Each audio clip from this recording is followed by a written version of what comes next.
بسم اللہ الرحمن الرحیم۔ السلام علیکم دوستو، میں ہوں عدیل فانی اور آپ دیکھ رہے ہیں عدیل انفو اینڈ ایکسپوزنگ۔ میرا چینل یوٹیوب پر نیا ہے، اس کو سبسکرائب کر دیں اور بیل آئیکن کے بٹن کو ضرور پریس کر دیں تاکہ میری ہر آنے والی نئی ویڈیو آپ کو ملتی رہے۔ تو دوستو، آج کا ہمارا ٹاپک ہے کہ دجالی فتنہ کے نمایاں خدوخال۔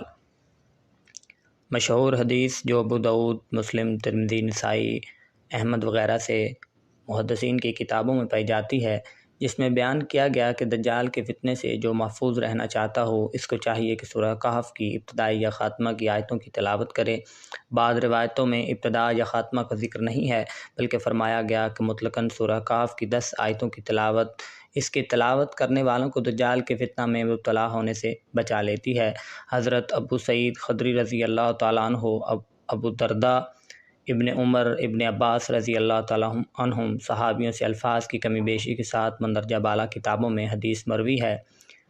المسیح الدجال کی شخصیت اور حقیقت سے بحث نہیں، یہ ایک مستقل جداگانہ مسئلہ ہے۔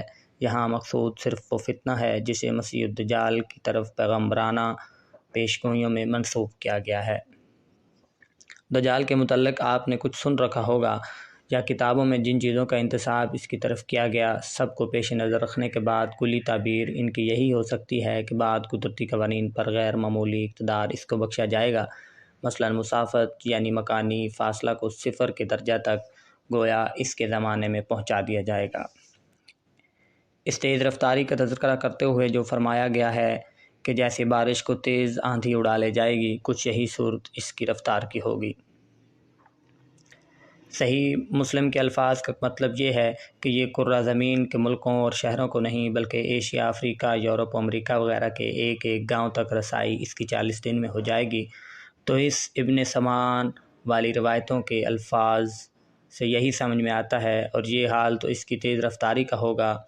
حضرت علی کرم اللہ وجہہ کی طرف کنز الایمان میں جو خطبہ منسوب کیا گیا ہے، اس میں آئندہ پیش آنے والے حوادث کے سلسلہ میں دجال کا ذکر کرتے ہوئے یہ بھی فرمایا گیا کہ پکارے گا دجال ایک ایسی آواز سے جسے خافقین یعنی مشرق و مغرب کے درمیان رہنے والے سنیں گے، جس سے معلوم ہوا کہ نہ صرف رفتار بلکہ آواز کے سلسلہ میں بھی فاصلہ کا مسئلہ دجال کے زمانہ میں غیر اہم ہو کر رہ جائے گا۔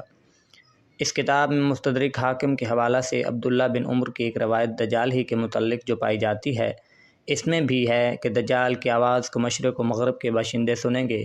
اسی طرح روایتوں میں بیان کیا گیا کہ علاج و معالجہ کے طریقے ترقی کر کے اس حد تک پہنچ جائیں گے کہ مادرزاد اندھے کوڑھی تک کو چنگا کرنے کی صلاحیت پیدا ہو جائے گی۔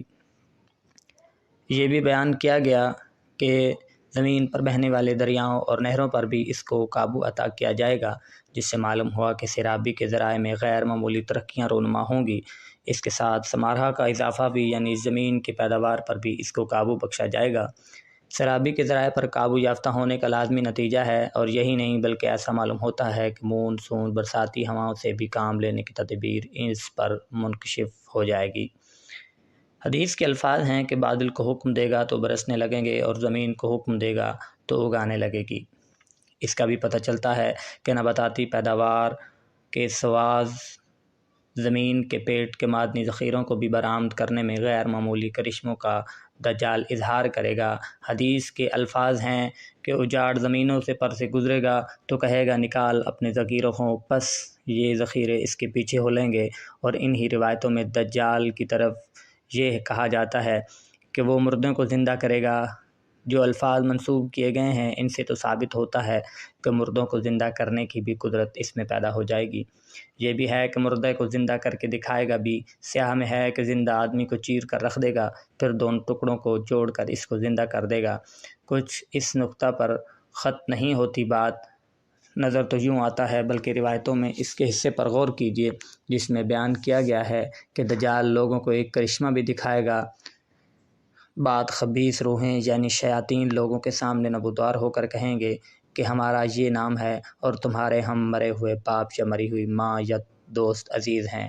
الفاظ روایت کے یہ ہیں: اٹھائے جائیں گے دجال کے ساتھ بعض شیاطین ان لوگوں کی شکلوں میں جو مر چکے ہیں، باپ، ماں، بھائی اور جانے پہچانے لوگ۔ پھر کوئی اپنے باپ یا بھائی کے پاس جائے گا تب وہی پوچھے گا کہ میں فلاں آدمی کیا نہیں ہوں، کیا تم مجھے نہیں پہچانتے؟ بعض روایتوں کے الفاظ کا ترجمہ یہ ہے کہ دجال کے ساتھ کچھ شیاطین ہوں گے جو مردوں کی سی شکل بنا کر زندوں سے کہیں گے کہ مجھے تم پہچانتے ہو؟ میں تمہارا بھائی یا تمہارا باپ یا تمہارا فلاں رشتہ دار ہوں، کیا تم نہیں جانتے کہ ہم مر چکے ہیں؟ الغرض اس کا بھی سراغ ملتا ہے کہ مردوں کے ساتھ زندوں کے تعلق پیدا کرنے کا دعویٰ بھی اسی طریقہ سے کیا جائے گا جیسے سنا جاتا ہے کہ یورپ و امریکہ میں آج کل مردوں کا حاضر کرانے اور ان سے مکالمہ کے مواقع ان مردوں کے زندہ عزیزوں کے لیے اسپریچولیزم والوں کی طرف سے مہیا کیے جاتے ہیں۔ حضرت ابو سعید الخدری رضی اللہ تعالیٰ عنہ کے حوالہ سے مسند احمد میں دجال ہی کے متعلق ایک طویل حدیث پائی جاتی ہے، جس کا ایک جزو یہ بھی ہے کہ دجال کسی دیہاتی سے کہے گا کہ تمہارے ماں باپ کو زندہ کر کے میں کھڑا کر دوں تو تم مجھے اپنا رب مانو گے؟ دیہاتی کہے گا کہ اچھا ایسا کر کے دکھاؤ۔ تب دو خبیث روحیں اس دیہاتی کے سامنے اس کے ماں باپ کی شکل اختیار کر کے نمایاں ہوں گی اور دیہاتی سے کہیں گی کہ اے میرے بیٹے، تم دجال کا ساتھ دو اور اس کی پیروی کرو، یہی تمہارا رب ہے۔